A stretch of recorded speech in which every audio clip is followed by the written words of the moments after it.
امام بخاری رحمۃ اللہ علیہ اور زبان دراز باندے کا واقعہ۔ عبداللہ بن محمد سیادفی رحمۃ اللہ علیہ فرماتے ہیں کہ ایک مرتبہ میں امام بخاری رحمۃ اللہ علیہ کے پاس گیا۔ میں وہاں بیٹھا ہوا تھا کہ اتنے میں اندر سے یعنی گھر سے ایک کنیز آئی اور وہ ان کے پاس سے گزری۔ جب وہ وہاں سے گزری تو وہاں پر رستے میں موجود ایک روشنائی کی شیشی کو اس کی ٹھوکر لگی اور وہ گر گئی۔ روشنائی یہاں پر انک یعنی سیاہی کو کہتے ہیں جس سے لکھا جاتا ہے۔ جب وہ شیشی گری تو امام صاحب نے ذرا غصے سے فرمایا، کیسے چلتی ہو؟ اس پر اس نے جواب دیا کہ جب راستہ نہ ہو تو کیسے چلیں؟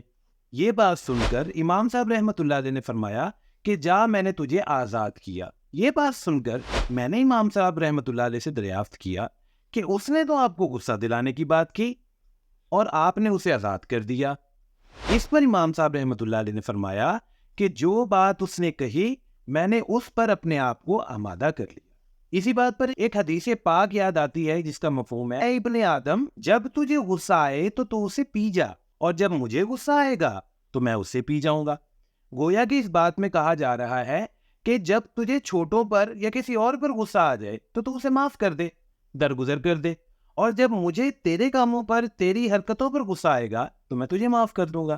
ڈیئر ویورز، اس بات سے ہمیں بہت بڑا سبق ملتا ہے کہ کس طرح امام صاحب رحمۃ اللہ علیہ نے اس باندی کو معاف کر دیا، اتنا بڑا نیک عمل بھی کیا اور غصہ بھی پی گئے۔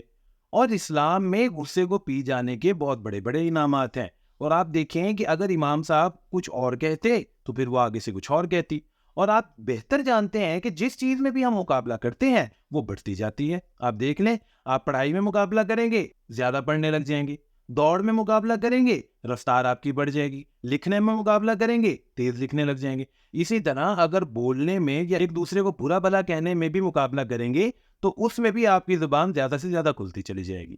تو اس بات میں امام صاحب نے ایک اچھا عمل کر کے ہمیں بھی یہ سبق دیا ہے کہ جہاں ہمیں لگے کہ بات زیادہ بڑھ رہی ہے یا کوئی ایسی بات ہے جس سے منفی اثرات ہو سکتے ہیں تو ہم اس بات کو کریں ہی نہیں، ہم خاموش ہو جائیں، اور بلکہ اس کی تلافی کچھ اچھے اور نیک اعمال کر کے کریں۔ اور انشاءاللہ میں ملوں گا اسی طرح کی ایک اور ویڈیو میں آپ کے ساتھ، تب تک کے لیے اللہ حافظ۔